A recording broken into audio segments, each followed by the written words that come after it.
உதயநிதி ஸ்டாலின் இருக்கார்ல, ஆமா. அவர் என்ன நம்ம ஓகே உதயநிதி ஸ்டாலின் இருக்கார்ல, ஓகே. அவர் வந்து பாத்தீங்கன்னா இதுக்கு முன்னாடி இது கதிர்வேலன் காதல் படத்துல வந்துட்டு நடிச்சாரு. அந்த படம் வந்து ஃபிளாப் ஆயிடுச்சு. ஆமா அவ்வளவு ஹிட் அந்த அளவுக்கு ஓடல. ஓகேவா? சோ வந்துட்டு இவரோட தாட் என்னவா இருக்கும் அப்படின்னு நான் போய் யோசிச்சு பார்க்கையில இல்ல அவரே சொல்லிட்டாரு வச்சுக்கோங்க.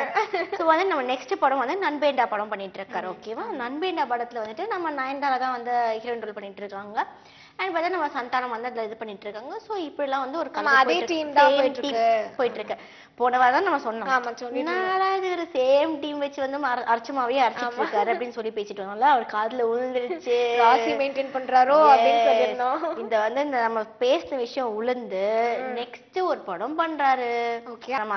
நம்ம உதயநிதி ஸ்டாலின் வந்து அடுத்து நடிக்கிற படத்துல வந்துட்டு ஹீரோயின் யாரு அப்படின்னு பார்த்தா நம்ம லக்ஷ்மி மேனன்.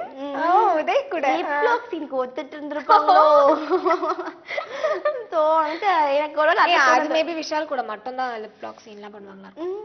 அப்புறம் கூட நான் எல்லா கூட நடிப்பேன். இது கலை கலை கலை அப்படின்னு சொன்னாங்களே. அதான் அவங்கதான் அந்த வார்த்தையை கேட்டாலே தெரிச்சு ஓடுறாங்களாமே அப்படின்ற. சரி ஓகே, இவங்க வந்து நடிக்கிறாங்களாம்ப்பா.